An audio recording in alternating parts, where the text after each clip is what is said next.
اللہ اللہ اللہ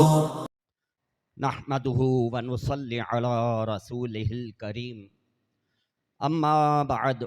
فاعوذ بالله من الشيطان الرجيم بسم الله الرحمن الرحيم قل هو الله احد الله الصمد لم يلد ولم يولد ولم يكن له كفوا احد۔ جس سورہ مبارکہ کی میں نے آپ کے سامنے تلاوت کرنے کی سعادت حاصل کی، اس کا نام نامی اسم گرامی سورۃ الاخلاص ہے۔ اس سورہ مبارکہ میں اللہ تبارک و تعالی نے اپنی ذات والا صفات کا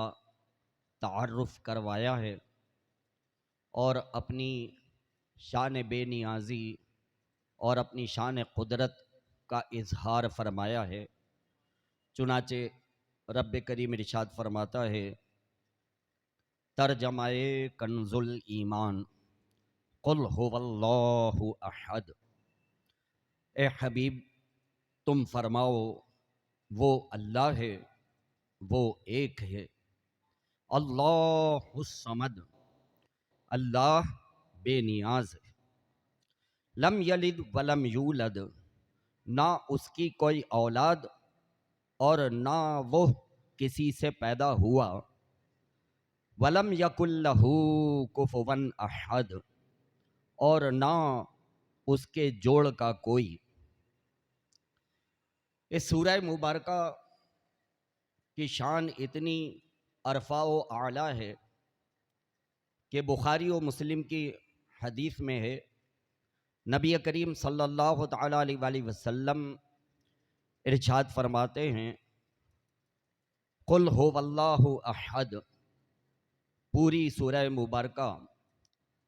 1/3 قرآن کے برابر ہے،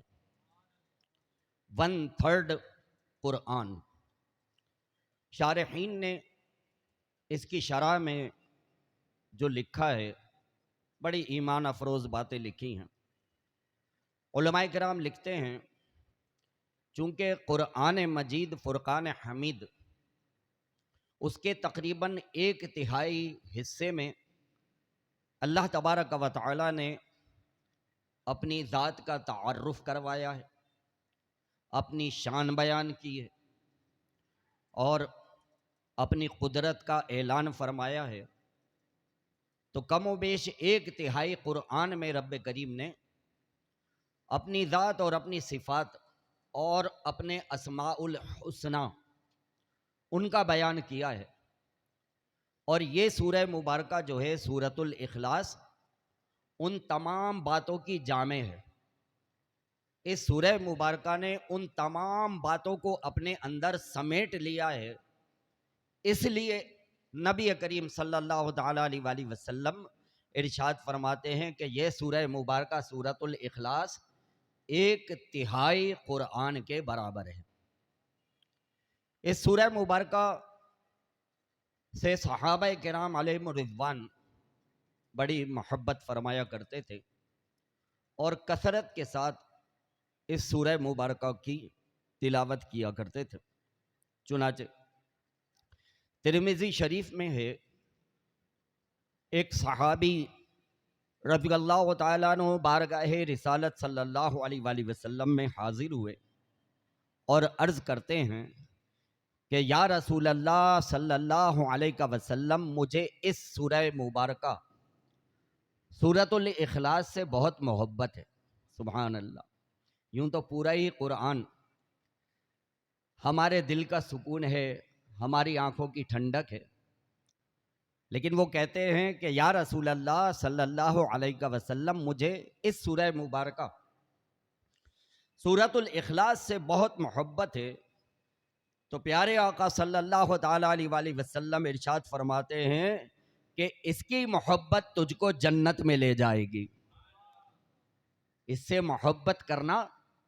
یہ اللہ تعالیٰ کو بھی اتنا پسند ہے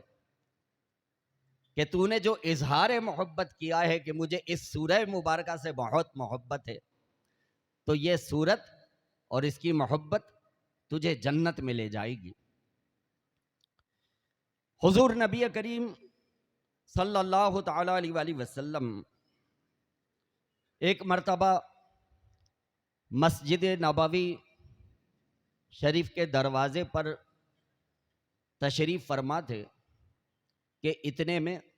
ایک جنازہ آیا، اور جنازہ مسجد نبوی شریف کے دروازے پر لا کر کے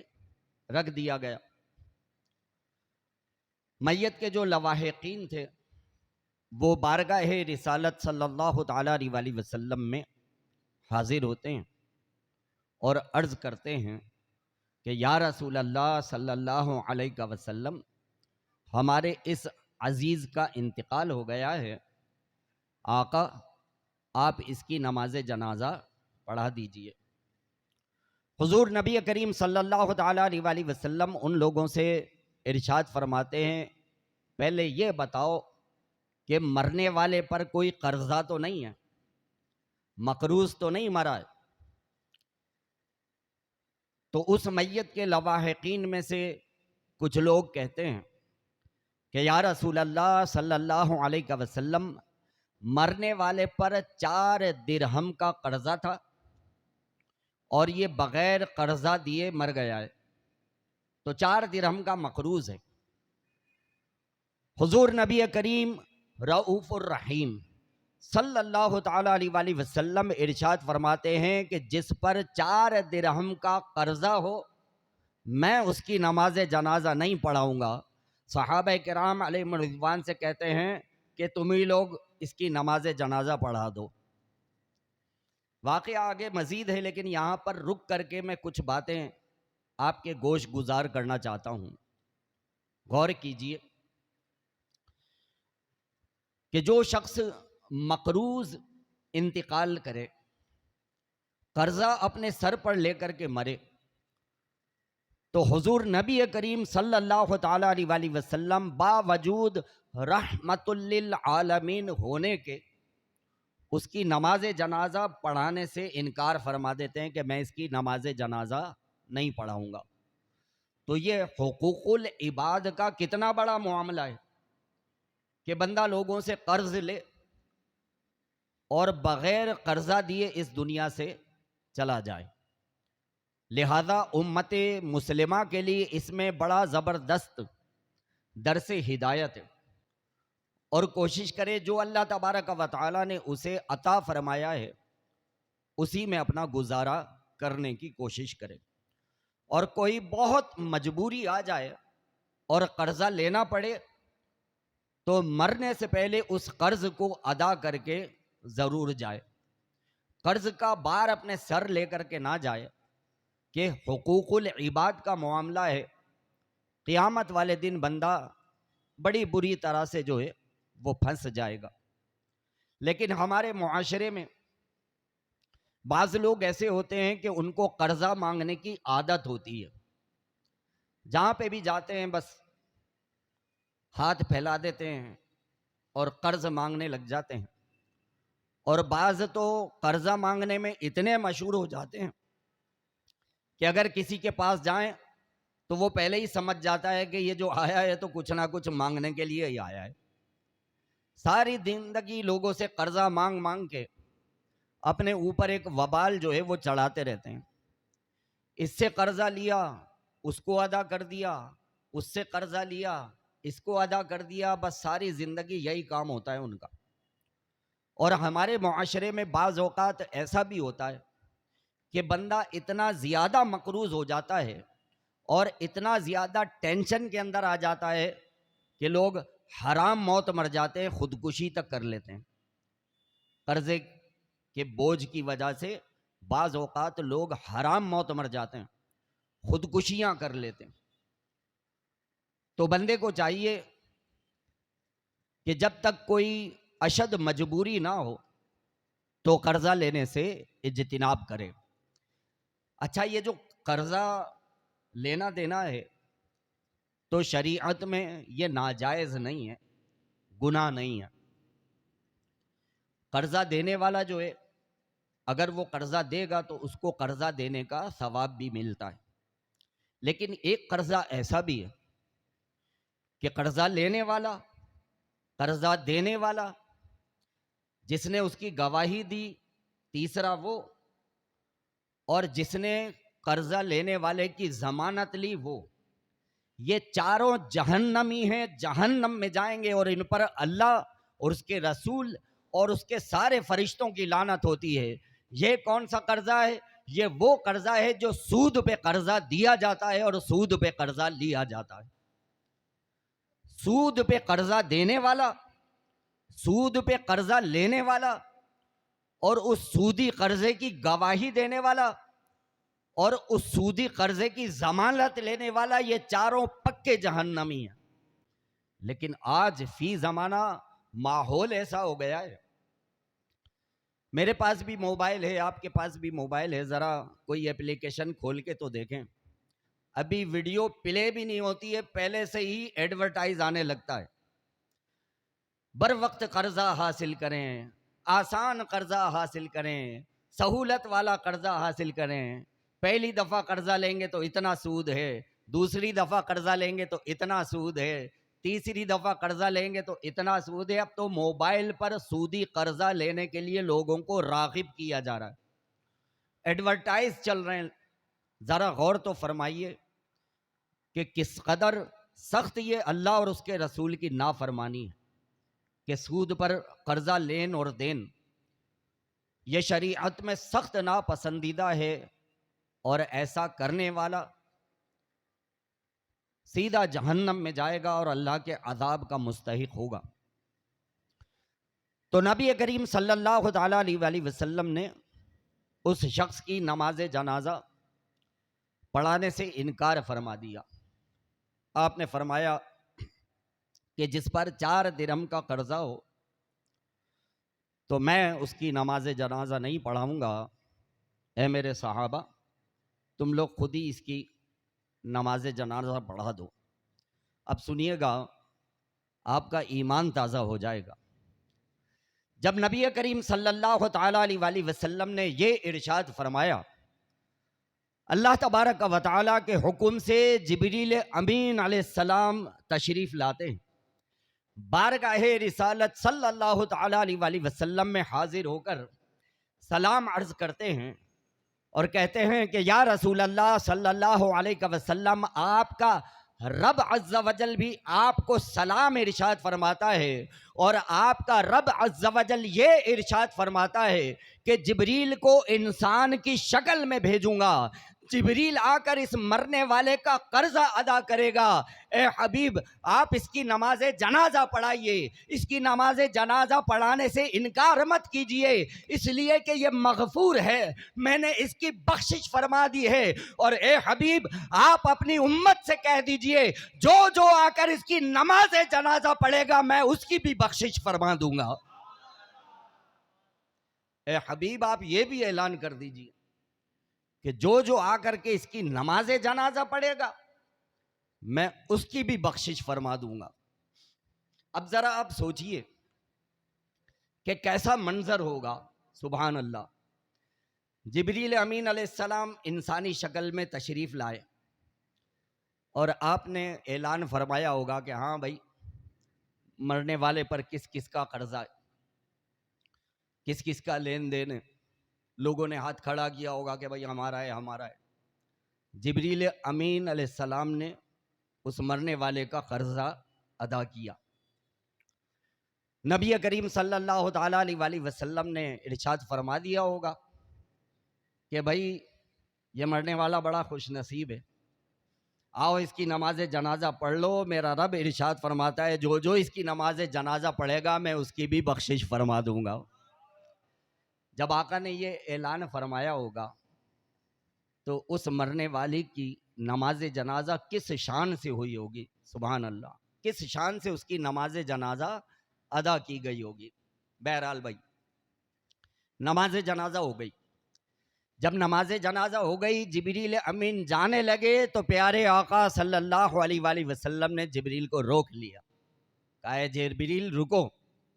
یہ تو بتاتے جاؤ کہ مرنے والے کو یہ شان اللہ تعالیٰ نے عطا کیسے کی ہے، مرنے والے کو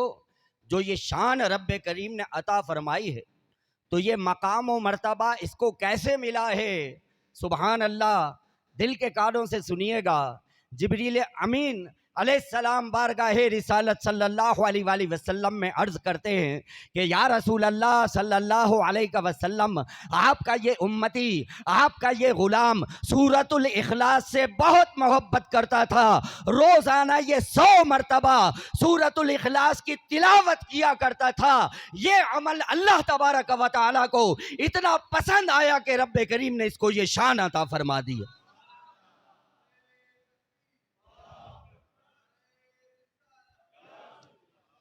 کہتے ہیں کہ یا رسول اللہ صلی اللہ علیہ وسلم، یہ مرنے والا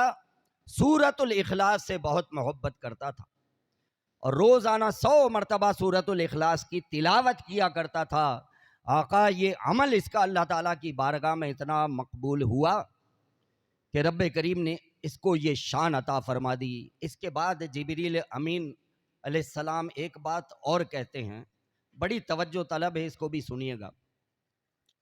پھر جبریل امین علیہ السلام بارگاہ رسالت صلی اللہ علیہ وآلہ وسلم میں عرض کرتے ہیں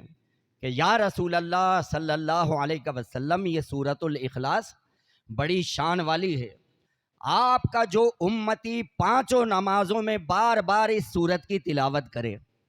کہتے ہیں کہ آپ کا جو امتی 5 نمازوں میں بار بار اس سورہ مبارکہ قل هو اللہ احد کی تلاوت کرے گا، قیامت والے دن اللہ تبارک و تعالی سورۃ الاخلاص کو اذن شفاعت عطا فرمائے گا اور سورۃ الاخلاص کو یہ حکم ہوگا کہ اے سورۃ الاخلاص، تو بھی جنت میں جا اور دنیا میں جو 5 نمازوں میں تجھے پڑھا کرتا تھا اس کا بھی ہاتھ پکڑ اور اپنے ساتھ جنت میں لے جا۔ جو تجھے 5 نمازوں میں روزانہ پڑھا کرتا تھا اس کا بھی ہاتھ پکڑ اور اس کو بھی اپنے ساتھ جنت میں لے جا۔ تو وہ جو صحابی نے عرض کی تھی نا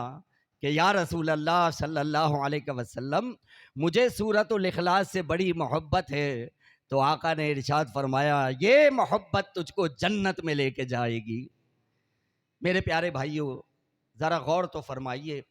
کہ اس ایمان افروز واقعے میں ہمیں بڑی پیاری پیاری باتیں جو ہیں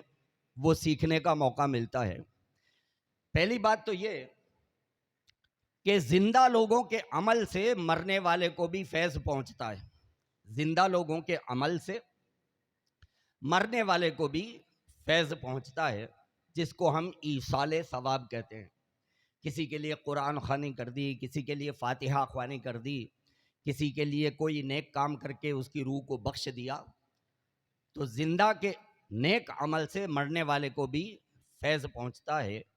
اور بعض اوقات مرنے والا اللہ تعالیٰ کی بارگاہ میں ایسا مقبول ہوتا ہے کہ مرنے والے کا فیض زندوں کو بھی ملتا ہے، مرنے والے کا فیض زندوں کو بھی ملتا ہے۔ وہ جو صحابی کا انتقال ہوا اس کا فیض کیسا جاری ہوا؟ اعلان کر دیا گیا کہ جو آ کر کے اس کی نماز جنازہ پڑھ لے گا اللہ تعالیٰ اس کی بھی بخشش فرما دے گا۔ تو غور کیجئے کہ جو مقبولان بارگاہ خداوندی عز و جل ہوتے ہیں وہ اس دنیا سے پردہ بھی فرما جائیں پھر بھی ان کا فیض جاری رہتا ہے، پھر بھی ان کا فیض جاری رہتا ہے۔ جب خلفائے راشدین کا فیض جاری ہے، جب شہدائے کربلا کا فیض جاری ہے، جب شہید کربلا کا فیض جاری ہے، جب اولیاء کرام شہنشاہ بغداد حضور غوث پاک کا فیض جاری ہے، تو مقصود کائنات سید عالم کے فیوز و برکات کا کیا عالم ہوگا؟ جن کے ہم امتی ہیں اس نبی کی شان اور ان کے فیوز و برکات کا کیا عالم ہوگا؟ تو جو اولیاء کرام اور صحابہ کرام اور انبیاء کرام کے فیوز و برکات کے منکر ہیں، محروم ہیں وہ لوگ کہ جو ان سے فیض حاصل کرنے کا انکار کرتے ہیں اور معاذ اللہ لوگوں پر تہمتیں لگاتے ہیں۔ دوسری بات یہ کہ یہ بتایا گیا کہ جو 5 وقت کی نماز میں سورۃ الاخلاص کو بار بار پڑھا کرے گا تو اس کو یہ فیضان حاصل ہوگا۔ تو بھائی یہ فیضان تو اسی کو ملے گا نا جو 5 وقت کی نماز پڑھے گا، اور جو نماز ہی نہ پڑھے تو بتاؤ اس کو سورۃ الاخلاص کا فیض کیسے ملے گا؟ جبریل امین کیا کہہ رہے ہیں؟ کہہ رہے ہیں یا رسول اللہ صلی اللہ علیہ وسلم، آپ کا رب یہ ارشاد فرماتا ہے جو آپ کا امتی 5 وقت کی نمازوں میں بار بار اس سورۃ الاخلاص کو، اس سورہ مبارکہ کو پڑھا کرے گا، قیامت والے دن اس سورت کو اللہ تبارک و تعالی اذن شفاعت عطا فرمائے گا، اور کہا جائے گا کہ اے سورۃ الاخلاص تو بھی جنت میں جا، اور دنیا میں جو 5 نمازوں میں بار بار تجھے پڑھا کرتا تھا اس کا بھی ہاتھ پکڑ اور اپنے ساتھ جنت میں لے جا۔ تو یہ تو شان اسی کو ملے گی نا جو 5 وقت کی نماز پڑھے گا اور اس میں سورۃ الاخلاص کی تلاوت کرے گا، اور جو ایک ٹائم کی بھی نماز نہ پڑھے تو اس کو یہ شان اور فضیلت کیسے حاصل ہوگی؟ میرے بھائیوں، آج تو ہماری حالت ایسی ہے، دنیا کا کوئی کام نہیں چھوڑتے، دنیا کے سارے کام ہمارے ہونے چاہیے، دنیا کا کوئی کام نہیں چھوڑتے ہیں تو نماز پڑھنا چھوڑ دیتے ہیں، چھوڑتے ہیں تو نماز چھوڑ دیتے ہیں، لیکن دنیا کا کوئی کام نہیں چھوڑتے، بلکہ ہماری تو بدعملی کی حالت یہ ہے کہ آج لوگ انڈیا اور پاکستان کا میچ آ جائے تو انڈیا اور پاکستان کا میچ نہیں چھوڑتے، نماز پڑھنا چھوڑ دیتے ہیں، نماز چھوڑ دیتے ہیں لیکن میچ نہیں چھوڑتے۔ غور کیجئے، یہ ہے نماز سے محبت، یہ ہے قرآن سے محبت، یہ ہے سورۃ الاخلاص سے محبت۔ اس طرح سے ہم کو اس کا فیضان ملے گا؟ نہیں، 5 وقت کی نماز کی پابندی کریں، قرآن کی تلاوت کی عادت ڈالیں، سورۃ الاخلاص سے محبت کریں، اور نماز میں سورۃ الاخلاص کو پڑھتے رہیں، تو پھر انشاءاللہ عز و جل ہمیں دنیا میں بھی اس کی خیر و برکتیں ملیں گی، قبر میں بھی اس کی خیر و برکتیں ملیں گی، اور میدان محشر میں بھی اس کا فیضان حاصل ہوگا۔ رب کریم سے دعا ہے جو کچھ سنا سمجھنے یاد رکھنے اس کے مطابق ہم سب کو عمل کرنے کی توفیق عطا فرمائے۔ وآخر دعوانا ان الحمد للہ رب العالمین۔ اگر آپ کو یہ ویڈیو پسند آئی ہو تو اس ویڈیو کو لائک کریں، کامنٹس کریں، شیئر کریں، اور میرے اس چینل کو سبسکرائب کریں۔ جزاک اللہ خیرا۔